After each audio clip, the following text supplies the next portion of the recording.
Hi, everybody. Dan Illman, Mike here. The feature race at Churchill Downs on the Wednesday of Kentucky Derby Week. The $150,000 Kentucky Juvenile 2-year-olds going 5 furlongs. Speaking of the Kentucky Derby, it is this Saturday, and DRF.com has you covered, don't you know? Head on over for one-stop Derby shopping, Derby packages, past performances, betting strategies, clocker reports, lots more, everything you need for the Derby on DRF.com. Here's the field for the Kentucky Juvenile. We're going 5/8 of a mile. No surprise that Wesley Ward, well represented. He has the 4 Avery Jane, a filly, the 3 Coffee Maker, a filly. There are several fillies in this race, and you don't worry about fillies against the boys this time of year. I guess you don't, Dan. At least the trainers don't. This is an 8-horse field, and 6 of them are fillies, so they have no problem running them in here. Listen, we'll see what happens. I guess you have to respect the Wesley Ward horses in races like this, and he's got 2 of the favorites. Time Form U.S. pace projector coming up. Always tough to project a pace with these very lightly raced 2-year-olds. They've got Bohemian Frost and the 8 American Bound expected to spar for the lead. I'll tell you what, that 2 Baytown Frosty is pretty quick. There's a lot of speed in this race. I expect several of them to be going forward, Dan. I realize that that could lead to, a contested pace in here, but speed wins these races.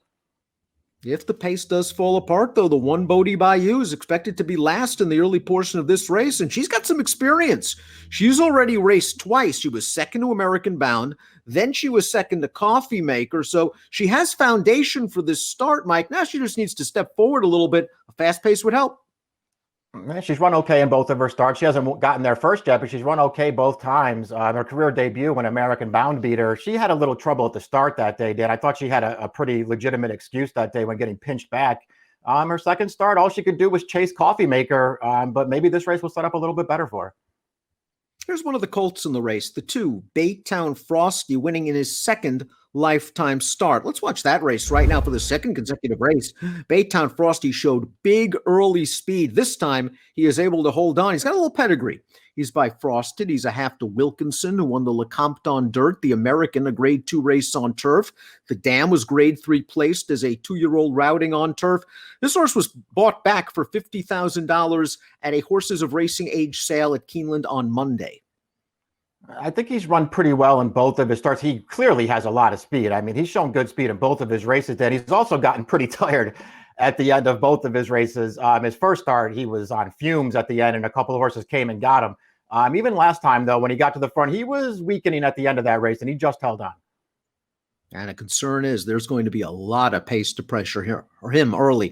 The 3 is Coffee Maker, one of the Ward duo. Let's watch Coffee Maker's debut. I liked it. It was not in very fast time. It was the much slower division of maiden special weights for 2-year-old fillies on April 15th. But she set off another horse. She has a nice scope and a nice physique. She went right on by, and she goes about her business. The 5th place horse would come back to run second in a maiden special at Belmont with a 45 buyer.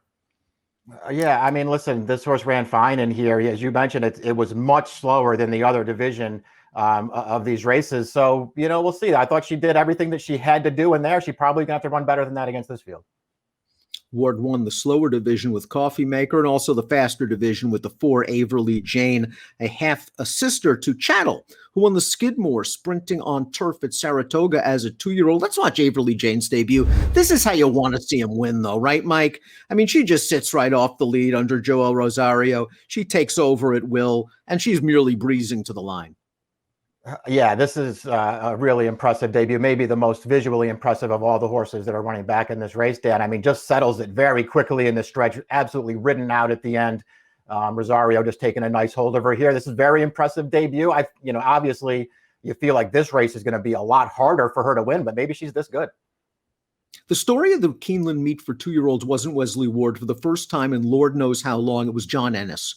John Ennis won lots of races for 2-year-olds, including this one with the number 5, She Got Attitude. A Tisnow filly out of an Escandrea mare. She's bred to run 2 miles. She showed big early speed. She set a rated pace, and she keeps on going. The 4th place horse came back to run 3rd at Belmont with a 50 buyer. Listen, I'm not going to knock her, Dan. She ran well in here, just sort of emerged on the lead. A whole group of horses were going for the front early. She emerged on the front, got clear, and she's going to last at the end of this race. That's the favorite, the 3-5 favorite for Ward, who just could not get to her at the end. And this filly was holding her off all the way to the wire. This horse ran really well first time out. It looked like she has a lot of try in her, and I respect that. It'll be interesting to see if she can keep up with a faster pace this time around. Vodka and Water ran really well in her debut for a low-profile barn. So well, in fact, as we watch it right now, she was privately purchased out of the race and is now with Steve Asmussen. She's going to try to come from out of it, and I really like the fact that she continues her charge all the way through the stretch. She's just going to miss, and the third and fourth place horses both came back to win, the third being Baytown Frosty.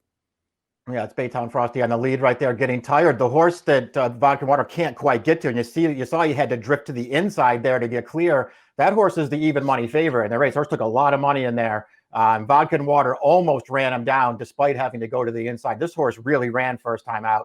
In a race where he couldn't quite make the lead, it probably isn't going to be as big a problem for him, Dan, if he gets outpaced a little bit this time.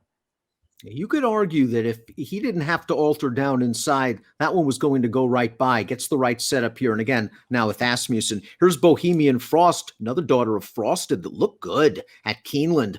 Here's the gate-to-wire victory for trainer John Ennis, and Bohemian Frost, in the blink of an eye, was 5 lengths clear. Now, I don't think they were going very fast at the end of this race. I'm not sure what is chasing Bohemian Frost, although the fourth place horse did come back to win at Belmont with a 59 buyer. Yeah, I mean, this horse really did show pretty high speed in this race. Just opened up on this field immediately and had a big lead all the way around the track. I mean, maybe getting a little tired at the end, Dan, but this race was never in doubt. The horse that ran second to her there, that was another Ward horse who didn't break great. And that horse came back at Belmont last week and totally bombed as a heavy favorite. The 8 American Bound from the first crop of American Freedom made her debut a winning one at a big price for trainer Joe Sharp. Let's watch that race. Breaking from the rail, she broke Sharp. She got right to the lead. She's on her left lead most of the stretch. She was able to ride kind of moderate fractions in this race. She was bought back for $340,000 at Monday's sale, so they must like her a little bit, Mike, and she draws the outside post, which gives the jockey Louis Saez options. Yeah, true enough. That's interesting. They paid that much money for it. Nothing to knock about her debut either, Dan. She was fastest early. She got to the front, never changed leads in the stretch, but really wasn't threatened in there. This horse ran fine. Let's take a look at our top picks for the Kentucky Juvenile. Vodka and Water is where Mike's going. This pace might fall apart. Very promising debut. Steve Asmussen liked her. I liked this horse's debut. I thought he ran well in that race. Maybe could have won with a different trip. I like that he showed that he didn't have to be on the lead in that race, because he's probably not going to be there against this field. I'll take my chances, especially if he's 12-1.